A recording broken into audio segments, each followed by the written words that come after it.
महाराष्ट्र 24 तासचे प्रायोजक आहेत MDH मसाले. MDH ने जेवण दरवेळी मजेदार. MDH दम आलू, दाल तडका आणि मशरूम मसाला. MDH ने जेवण दरवेळी मजेदार. MDH सदैव तुम्हाला नवे स्वाद देण्यासाठी कटिबद्ध आहे.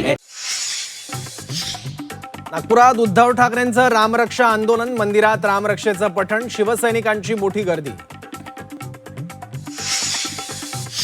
रामरक्षा बोलणं भाजपचं काम, नागपुरात रामरक्षा आंदोलनादरम्यान उद्धव ठाकरेंचं फडणवीसांना प्रत्युत्तर. ठाकरेंच्या शिवसेनेला आंदोलनाचं टायमिंग साधता येत नाही, रामरक्षा आंदोलनावर मंत्री संजय शिरसाट यांची टीका. चुकीच्या सल्ल्यांमुळे आंदोलन फसत असल्याचंही विधान. दोन्ही राष्ट्रवादींना विलिनीकरणाची भाजपची अट, विलिनीकरणानंतरच एनडीएत समावेश होण्याची राष्ट्रवादी शरद पवार पक्षासमोर अट. सूत्रांची माहिती. भाजप आणि राष्ट्रवादी शरद पवार पक्षाच्या नेत्यांमध्ये कोणतीही चर्चा नाही. भाजपने विलिनीकरणाची अट टाकल्याच्या चर्चांवर सुप्रिया सुळेंचं स्पष्टीकरण. एनडीएमध्ये जाण्याच्या चर्चा सुरू नाहीत. ईश्वरपूर नगराध्यक्ष अपात्रता प्रकरणी शिंदेंची भेट घेतली. भेटीच्या चर्चांवर जयंत पाटलांची प्रतिक्रिया.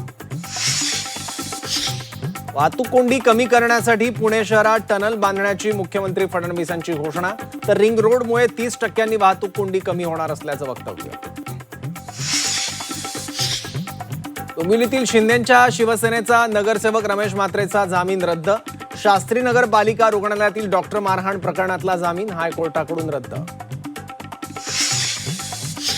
सोनम वांगचुक यांना दिल्ली पोलिसांनी उपोषणस्थळावरून उचलून रुग्णालयात नेलं. पोलीस कारवाईनंतर जंतर मंतरवर गोंधळाचं वातावरण. 20 जुलैचा मोर्चा निघणारच, सोनम वांगचुक यांच्या पत्नीचा निर्धार. सरकार जंतर मंतरवरील आंदोलन हाताळण्यात अपयशी ठरलंय. वांगचुक यांच्या प्रकृतीची काळजी, मग आधी चर्चा का केली नाही? उद्धव ठाकरेंचा केंद्र सरकारला सवाल. कोर्टाचे आदेश आणि वैद्यकीय सल्ल्यानुसार कारवाई. जंतर मंतरवरील कारवाईवर दिल्ली पोलिसांचं स्पष्टीकरण. कोर्टाचे असे कोणतेही आदेश नाहीत. वांगचुक यांच्या पत्नीचं पोलिसांना उत्तर.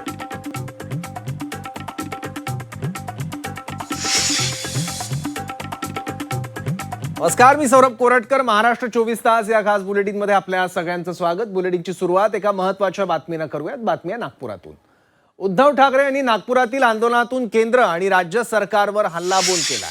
राम मंदिर देणगी चोरीची चौकशी करा. निवृत्त न्यायमूर्तींच्या अध्यक्षतेखाली समिती नेमून संपूर्ण प्रकरणाची चौकशी करा अशी मागणी त्यांनी केली आहे. मात्र न्यायमूर्ती गोगलगाई सारखे नको असंही ते म्हणाले.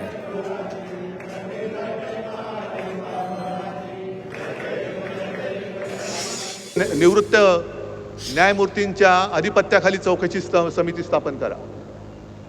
आणि न्यायमूर्ती सुद्धा गोगलगाई सारखे नकोत, तबका आणि आरत्या ओवाळणारे नकोत. तर निस्पृह आणि निष्पक्षपातीपणाने काम करणारे अभय ओकांसारखे निवृत्त न्यायाधीश तिकडे नेमा आणि मग दूध का दूध पाणी का पाणी बघा कशात काय ते शोधा तुम्ही.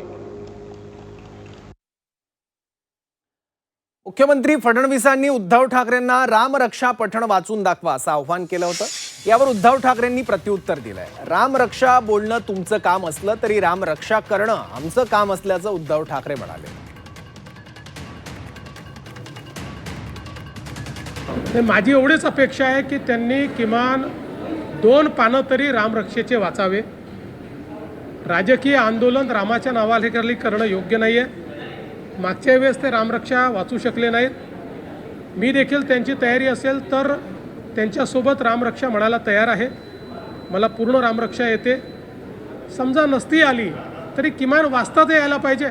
तुम्ही रामरक्षा आंदोलन करता आणि रामरक्षाच वाचता येत नाही. सकाळी संजय राऊतांचा फोन आला. मला म्हणाले, उद्धव टेलिप्रॉम्प्टर ठेवायचं का? म्हटलं का नाही, कारण मुख्यमंत्र्यांनी आव्हान दिले उद्धव ठाकरेंनी रामरक्षा बोलून दाखवावी.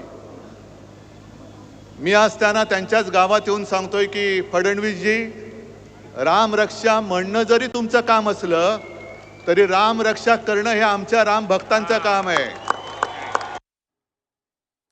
तिन्ही उन्नत मार्गांचं काम 4 वर्षात होणार आहे. आमच्या सरकारची टर्म 2029ला संपणार असं फडणवीस म्हणाले. पुढची टर्म सुद्धा आम्ही पुन्हा सत्तेत येऊ असं फडणवीस म्हणाले. 3-3.25 वर्षात काम पूर्ण होईल असंही फडणवीसांनी म्हटलंय.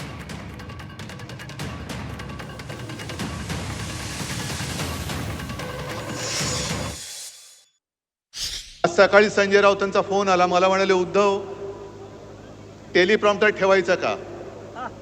म्हटलं का? खरं म्हणजे आता या तिन्ही रस्त्यांना 4 वर्षाची वेळ आपण दिली आहे, पण आमचं या टर्मचं आयुष्य हे 2029 पर्यंतच आहे आणि तुम्ही 2030 सांगता, म्हणजे पुढच्या वेळेस आम्ही येणारच आहोत, तो प्रश्न नाही आहे. पण शेवटी आमचं जे काही राजकीय आयुष्य असतं ते एकेका टर्मचं असतं. त्यामुळे हे जे 4 वर्ष तुम्ही म्हटलेले आहेत, आम्ही सगळ्या अडचणी तुमच्या दूर करतो आहोत आणि BOT आहे, लवकर झालं तर फायदा मिळणार आहे. त्यामुळे तुम्ही प्रयत्न केला तर मला विश्वास आहे की 3.25 ते 3.5 वर्षामध्ये हे काम निश्चितपणे या ठिकाणी पूर्ण केलं जाऊ शकतं आणि म्हणून त्या वेगानं हे काम आपण पूर्ण करावं अशा प्रकारची माझी तुम्हाला विनंती आहे. मराठा आरक्षणामुळे ओबीसींच्या आरक्षणावर गदा ही भावना लोकांमध्ये असं पंकजा मुंडे म्हणाल्यात. भावना व्यक्त करण्याची तीव्रता कमी झाली असं पंकजा मुंडे म्हणाल्यात. पण संविधानावर माझा विश्वास आहे, संविधानाच्या चौकटीत न्याय दिला पाहिजे अशी भावना पंकजा मुंडे यांनी व्यक्त केलेली आहे.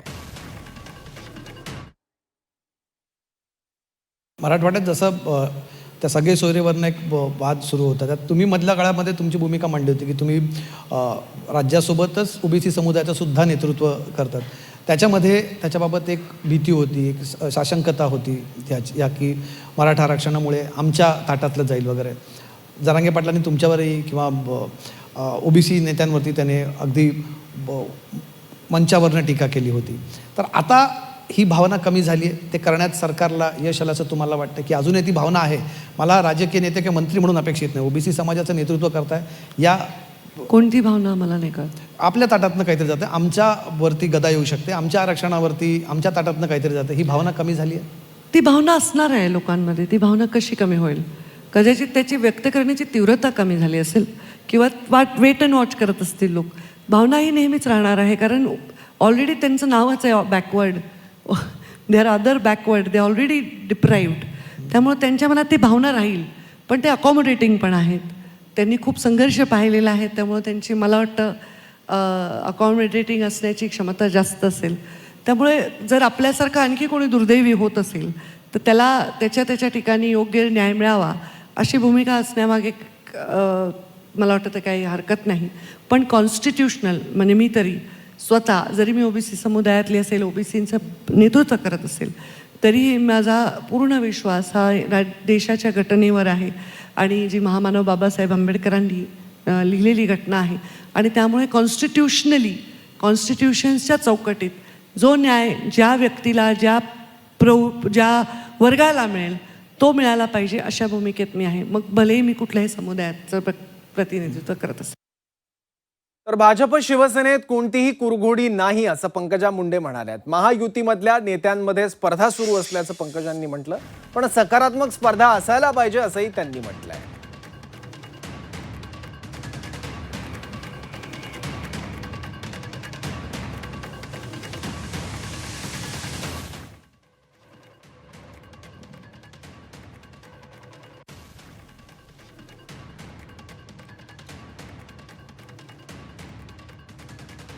समन्वय जरी असला तरी एक कुरघोडीचं राजकारण आम्हाला दिसून येतं, विशेष करून भाजप आणि शिवसेनेमध्ये. म्हणजे पूर्वी जसं आम्हाला काँग्रेस आणि राष्ट्रवादीचं सरकार असायचं, टोपे साहेब इथे बसलेले आहेत, त्यांच्या सरकारच्या काळामध्ये सुद्धा आम्हाला काँग्रेस आणि राष्ट्रवादीची एक प्रकारची कुरघोडी बघायला मिळायची. पण आता त्याच्या पलीकडे जाऊन आम्हाला शिवसेना आणि भाजपमध्ये दिसून येते. पंकजा मुंडेंना नेत्या म्हणून दिसून येते की ही कुरघोडी? हे मी याचं उत्तर दिलं मीडियाला सुद्धा की मला याच्यामध्ये कुरघोडी दिसून येत नाही आहे. पण एक असू शकतं की 2-3 पक्ष एकत्र काम करतात तर त्यांच्या परफॉर्मन्समध्ये एक सकारात्मक स्पर्धा असू शकते. कोण चांगलं काम करते तर ती असली तर अजून चांगलं आहे. जसे 2 बेस्ट फ्रेंड असतात पण पहिला क्रमांक मिळावा ह्याच्यासाठी ते बेस्ट परफॉर्मन्स देत असतात, तर त्याच्याने अजून चांगलं होईल की सगळे पक्ष चांगला परफॉर्मन्स देण्यासाठी त्यांचं लक्ष म्हणजे जास्त देतील. पण मला याला कुरघोडी हा शब्द योग्य नाही वाटत. तर मला असं काही दिसत नाही, कारण मी कॅबिनेटमध्ये असते, बऱ्याच वेळा एखादा निर्णय होत असतो तर दोन्ही उपमुख्यमंत्री आणि मुख्यमंत्री मिळून एखादा विषय सांगतात. एखादा मंत्री सांगत असेल शिवसेनेचा एखादा भूमिका तर ती शिंदेसाहेब समजावून सांगतात जी भूमिका मुख्यमंत्र्यांची आहे, किंवा एखादी भूमिका एखादा विषय शिवसेनेने मांडला असेल, भाजपचा मंत्री काही सांगत असेल की असं आहे, तर मुख्यमंत्री समजावून सांगतात. तर हे मला जवळून दिसत नाही. फार लांबून तुम्हाला काय दिसतंय, मला तेवढ्या लांब जाऊन बघावं लागेल, पण जवळून मला असं काही खूप बिटर वातावरण वगैरे अजिबात दिसत नाही. तुम्ही म्हणतात की ना मित्रांमध्ये सकारात्मक स्पर्धा आहे, ते ऐकून मला ना ते 3 इडियट्स मधला एक डायलॉग आठवला. त्या 3 इडियट्स मध्ये ते म्हणतो की दोस्त फेल हुआ तो बुरा लगता है, लेकिन दोस्त आगे निकल गया तो और ज्यादा बुरा लगता है. असं काही होत आहे का? ते 3 इडियट्समध्ये असं आहे का तो नापास झाला तर त्याला रडू येत होतं, पण तिचा मित्र पास झाला का ह्याच्याकडे लक्ष होतं, तो नाही नापास झाल्यावर त्याला बरं वाटलं. तर ती एक सायकोलॉजी आहे, ती फक्त पॉलिटिशियनची नाही, सगळ्यांची आहे. पण मी सांगितलं, मी जवळून बघते, मला असं कुरगोडी किंवा एकमेकांना मात शह काट असं दिसत नाहीये. मागील अनेक दिवसांपासून पवारांची राष्ट्रवादी एनडीएला पाठिंबा देणार अशी चर्चा सुरू आहे. तसंच एनडीएत समावेशाच्या चर्चांना देखील उधाण आलंय. मात्र भाजप श्रेष्ठींनी दोन्ही राष्ट्रवादी समोर एक अट ठेवल्याची माहिती सूत्रांनी दिली आहे. दोन्ही राष्ट्रवादीच्या विलिनीकरणानंतरच पवारांच्या राष्ट्रवादीचा एनडीएमध्ये समावेश होणार असल्याची माहिती सूत्रांकडून मिळते. त्यामुळे एनडीएत समावेशासाठी शरद पवारांसमोर विलिनीकरणाची अट ठेवल्याचं आता कळतंय. तसंच विलिनीकरणानंतर दोन्ही राष्ट्रवादीला एक मंत्रिपद मिळणार असल्याची देखील माहिती सूत्रांनी दिली. मात्र विलिनीकरणाला सुनेत्रा पवारांचा विरोध असल्याची चर्चा आहे.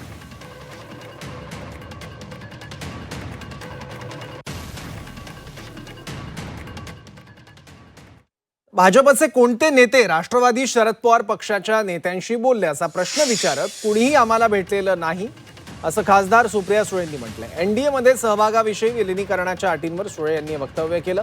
तर चर्चा करणाऱ्यांमध्ये एकमत होऊ द्या असं मंत्री आशिष शेलार यांनी म्हटलंय.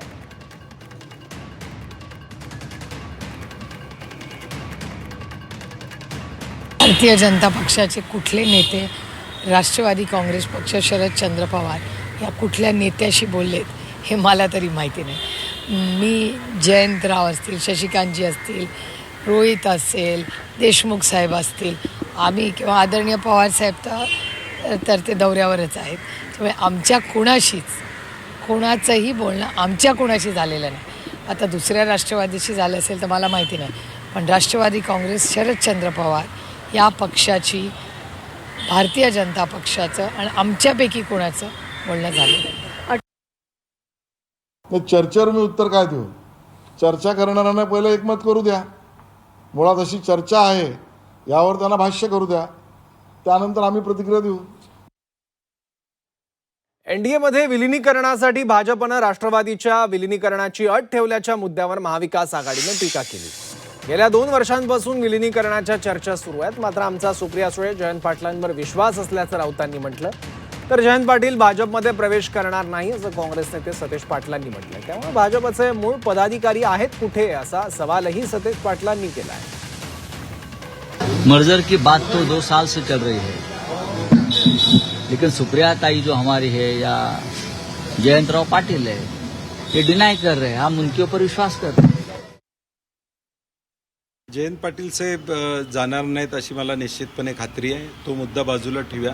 परंतु आज भाजपची अवस्था काय, मूळ भाजपच्या लोकांची अवस्था या राज्यामध्ये काय आहे, कोल्हापूरमध्ये बघितलं तर हळवणकर साहेबांची अवस्था काय आहे आज.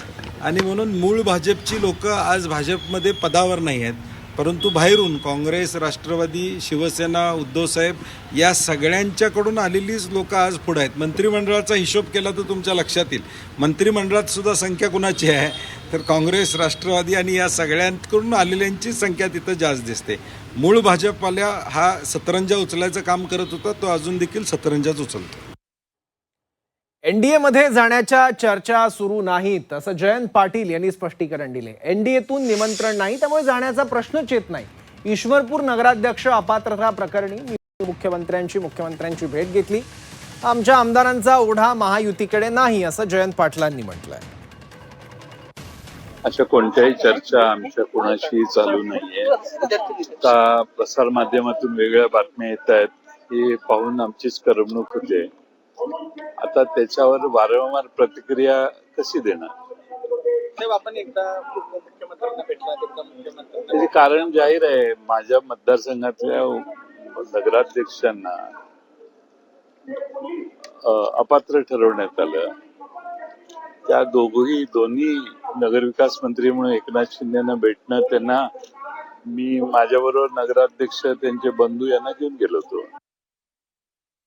माहितीकडे आहे त्यामुळे अशा चर्चांना कुठेतरी पाठबळ मिळतं असं वाटतं. त्यांचा ओढा वगैरे नाही आहे. त्यांची अपेक्षा आहे की कामं व्हावीत मतदारसंघात. ते ज्या जनतेने त्यांना निवडून दिले त्यांची अपेक्षा आहे की आपल्या जनतेची कामं व्हावीत. त्यासाठी आवश्यक त्या योजना मध्ये त्यांच्या मतदारसंघाचा सहभाग व्हावा.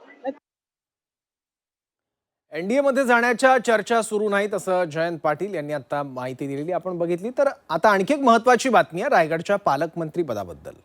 रायगडच्या पालकमंत्री पदाचा तिढा आता पुन्हा सुटतोय की काय हा प्रश्न उपस्थित होतो.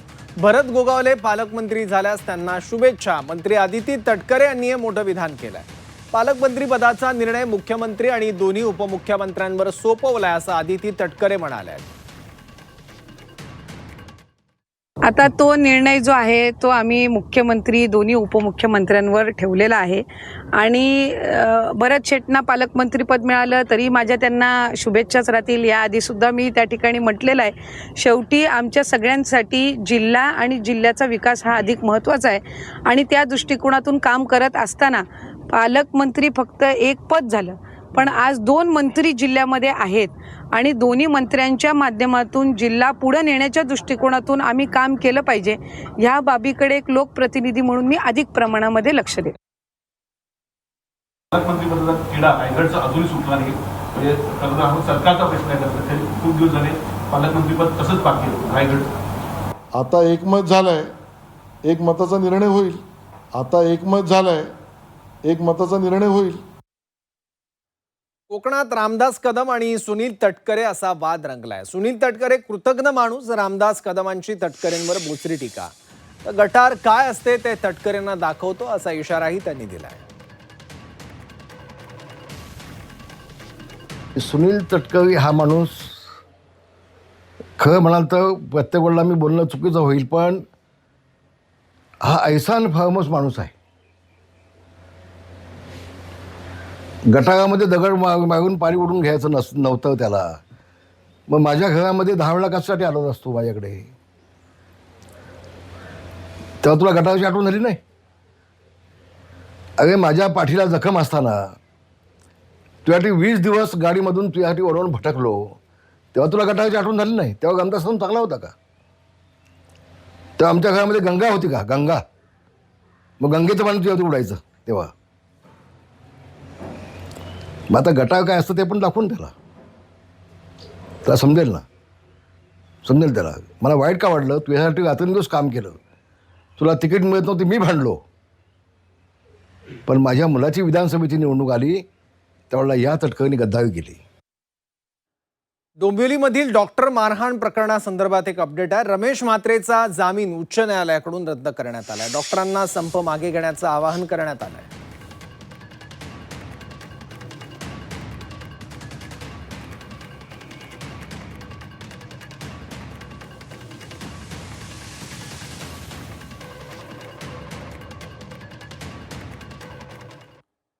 लोकशाहीत आंदोलनाचा अधिकार आहे, पण जीव वाचवणं ही सुद्धा सरकारची जबाबदारी आहे. दिल्लीच्या जंतर मंतरवर 21 दिवसांपासून उपोषण करणारे सामाजिक कार्यकर्ते सोनम वांगचुक यांची प्रकृती खालावल्यानंतर त्यांना पोलिसांनी सफदरजंग रुग्णालयात दाखल केलं. पण त्यावेळी पोलिसांच्या कारवाईनंतर उपोषणस्थळी गोंधळ उडाल्याचं पाहायला मिळालं. न्यायालयाचे निर्देश, पोलिसांची कारवाई यावर पाहूयात हा खास रिपोर्ट. लोकशाहीचा आवाज आणि उपोषणाची शांत ताकद. जंतर मंतरवर गेल्या 3 आठवड्यांपासून सुरू असलेल्या संघर्षानं आता नवं वळण घेतलंय. सामाजिक कार्यकर्ते सोनम वांगचुक 28 जूनपासून बेमुदत उपोषणावर होते. नीट परीक्षेतील घोटाळ्याप्रकरणी केंद्रीय शिक्षण मंत्री धर्मेंद्र प्रधान यांच्या राजीनाम्याची मागणी करत त्यांनी उपोषण सुरू केलं होतं. 1-2 नव्हे तर सलग 21 दिवस त्यांनी अन्नाचा त्याग केला. या काळात त्यांचं वजन जवळपास 9 किलोने घटलं. प्रकृती सुद्धा सातत्यानं खालावत गेली. अखेर दिल्ली पोलिसांनी त्यांना सफदरजंग रुग्णालयात दाखल केलं. वांगचुक यांच्या प्रकृतीबाबत दिल्ली उच्च न्यायालयात याचिका दाखल झाली होती आणि सुनावणी दरम्यान न्यायालयानं स्पष्ट शब्दात म्हटलंय, प्रत्येक जीव मौल्यवान आहे.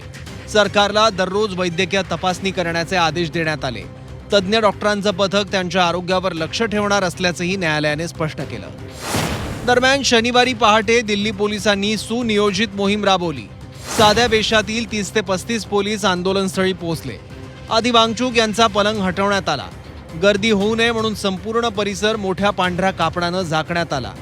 त्यानंतर त्यांना शांतपणे रुग्णवाहिकेत हलवण्यात आलं. वाहतूक पोलिसांनी ग्रीन कॉरिडॉर तयार केला आणि रुग्णवाहिका थेट सफदरजंग रुग्णालयात पोहोचली.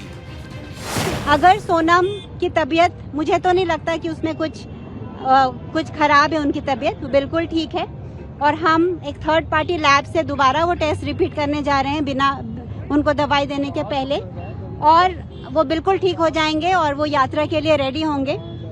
और ये आंदोलन बाकी के बच्चों ने इंक्लूडिंग अभिजीत ने जारी रखा है. और अगर सोनम ना भी ज्वाइन कर सके वो यात्रा को, तो मैं उनको रिप्रेजेंट करते हुए वो यात्रा को लीड करूंगी और वो होगा. मंडे को जो प्लान है वो ऐसा नहीं है कि सोनम को अगर वहां से जबरदस्ती ले आए हैं तो वो रोक सकते हैं. मात्र या कारवाईनंतरही आंदोलन मागे हटलेलं नाही. वांगचूक यांच्या पत्नीनं 20 जुलैचा मोर्चा नियोजित वेळेनुसार निघणार असल्याचं स्पष्ट केलं. नेतृत्व त्या स्वतः करणार असल्याचंही सांगितलं. रुग्णालयात दाखल असताना सुद्धा वांगचूक यांचं उपोषण सुरूच असल्याचा दावा करण्यात आलाय. दरम्यान दिल्ली पोलिसांनी आपल्या कारवाईचं समर्थन केलंय. न्यायालयाच्या आदेशानुसार आणि डॉक्टरांच्या सल्ल्यानुसारच वांगचूक यांना रुग्णालयात हलवल्याचं पोलिसांनी सांगितलं. तसंच आंदोलकांना जंतर मंतरचं मैदान रिकामं करण्याचं आवाहन सुद्धा करण्यात आलं. मात्र वांगचूक यांच्या पत्नीनं न्यायालयानं आरोग्यावर लक्ष ठेवण्याचे आदेश दिले होते. मात्र उचलून रुग्णालयात नेण्याचे नाहीत असा टोला पोलिसांना लगावलाय. ऑनरेबल हाईकोर्ट के आदेशानुसार और हेल्थ कंडीशंस और मेडिकल एडवाइस के अनुसार श्री सोनम वांगचुक जी को यहाँ से अप्रोप्रिएट गवर्नमेंट हॉस्पिटल जो मच नीडेड मेडिकल इंटरवेंशन है उसके लिए ले जाया गया है. This is as per the High Court order. No, the High Court order never was about hospitalization. High Court order ने बस इतना कहा है कि किसी भी इंडिविजुअल की हेल्थ बहुत इंपॉर्टेंट होती है और उसको रेगुलर इंटरवल पे मॉनिटर करना है. लेकिन हाई कोर्ट ऑर्डर ने ये नहीं कहा कि हॉस्पिटलाइज करना है. तो ये हाई कोर्ट ऑर्डर के हिसाब से नहीं है. दरम्यान हे सर्व घडत असताना अभिजीत दिपकेंवर सुद्धा शाईफेक करण्यात आली. एका महिलेनेही शाईफेक केल्याचा आरोप आहे.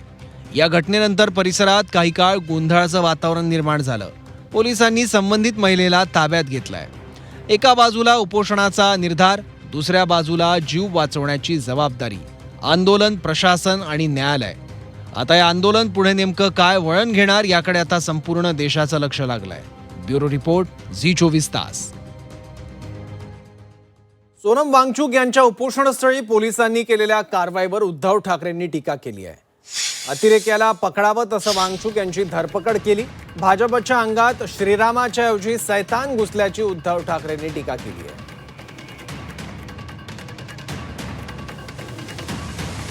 काय जणू काय एखाद्या अतिरेक्याला पकडावं तसं पोलीस घुसले, चादरी बिदरी टाकल्या आणि उचलून घेऊन गेले. तो दिपके तिकडे बसलाय, त्याला पण मारहाण केली, त्याच्या अंगावर शाई फेकली. आणि ज्या पद्धतीने सरकार वागतंय, मी प्रभू रामचंद्राला हेच विचारलं की श्रीराम आहे काय झालंय? ज्या भाजपनी तुझ्या नावाने मतं मागून सत्ता मिळवली त्या भाजपच्या अंगात श्रीरामाच्या ऐवजी सैतानाचा आत्मा घुसलाय की काय? सोनम वांगचूक यांना अटक झाली तरी आंदोलन सुरूच राहील अशी प्रतिक्रिया शरद पवारांनी दिली आहे. वांगचूक यांना अनेक राजकीय पक्षांनी पाठिंबा दिल्याची माहिती त्यांनी दिली. नीट पेपर फुटीमुळे धर्मेंद्र प्रधान यांच्या राजीनाम्याची मागणी होत असताना सरकार मात्र बघ्याची भूमिका घेत असल्याचा आरोप पवारांनी केला. दिल्लीत गेल्या 20 दिवसांपासून आंदोलन सुरू होतं, मात्र सरकारमधील कुणीही आंदोलकांची भेट घेतली नाही. याबद्दल त्यांनी नाराजी सुद्धा व्यक्त केली आहे. ती जबाबदारी त्यांनी काळजीपूर्वक हाताळली नाही आणि त्याचा परिणाम हजारो मुलांना त्यांच्या भवितव्यावर अडचणी आहे. ती मागणी केली पण केंद्र सरकार याच्याकडे बघ्याची भूमिका घेत होतं. शेवटी त्याची मागणी एवढा स्पष्ट नव्हता. बाकीचे राजकीय पक्षसुद्धा त्यांच्याबरोबर उभे राहिले. काँग्रेसच्या वतीनं त्यांचे प्रतिनिधी गेले, राष्ट्रवादीच्या वतीनं सुप्रियाताई गेल्या, इतर पक्षाचे लोक गेले आणि एक सामूहिक मागणी त्या ठिकाणी करत होते. आणि हे आपल्या आवाक्याच्या बाहेर आहे हे ज्यावेळेला लक्षात आलं त्यावेळेला हा अटक करण्याचा निर्णय घेतला आणि त्याप्रमाणे आज पहाटे त्यांची अटक त्यांनी केली. बघूया, त्यांनी अटक जरी केली तरी हे आंदोलन चालू राहणार. डोंबिवली रेल्वे स्थानकातील तिकीट काउंटरवर एक धक्कादायक प्रकार घडलाय. तिकीट खिडकीवर भला मोठा नाग फणा काढून बसल्यानं डोंबिवली स्टेशनवर एकच खळबळ उडाली. नाग दिसताच रेल्वे कर्मचाऱ्यांनी तातडीनं तिथून सुरक्षित अंतरावर जात सर्व मित्रांना पाचारण केले. यावेळी तिकीट काढण्यासाठी आलेल्या प्रवाशांची मोठी गर्दी तिथे जमली.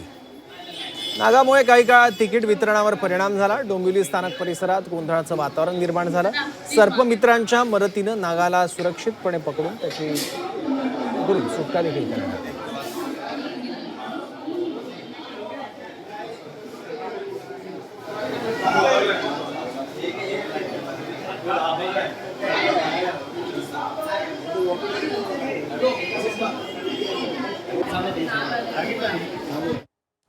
सरकारी कांदा खरेदीकडे शेतकऱ्यांनी पाठ फिरवली आहे. 2 महिन्यात केवळ 36,000 मेट्रिक टन कांदा खरेदी करण्यात आला.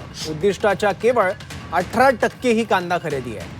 सरकारी कांदा खरेदीचे दर कमी असल्यानं शेतकऱ्यांमध्ये नाराजी आहे. कांदा खरेदीला 3,000 रुपयांचा दर देण्याची मागणी आहे. नाफेड आणि NCCFच्या सहकारी संस्थांना 2 लाख मेट्रिक टन कांदा खरेदीचं उद्दिष्ट देण्यात आलंय. 30 जूनची दिलेली मुदत वाढवण्यात देखील आली. मात्र अद्यापही शेतकरी खासगी व्यापाऱ्यांकडे कांदा विक्री करतात. कांदा खरेदीला 3,000 रुपयांचा दर देण्याची मागणी शेतकऱ्यांनी केलेली आहे.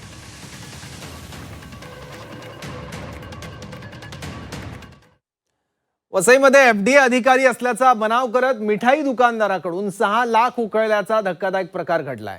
संपूर्ण प्रकार समोर आल्यावर पोलिसांनी 7 जणांविरोधात गुन्हा दाखल केला. दुकानातील अनियमिततेवर कारवाई करत असल्याचा बनाव करत फोटो व्हिडिओ काढले. व्हिडिओ व्हायरल करण्याची धमकी देत दुकानदाराकडून पैसे उकळले. बबन जाधव आहे. याच आरोपींनी बोरोली पोलीस स्टेशन येथे देखील अशा प्रकारे महाराष्ट्र 24 तासचे प्रायोजक आहेत MDH मसाले. MDHने जेवण दरवेळी मजेदार.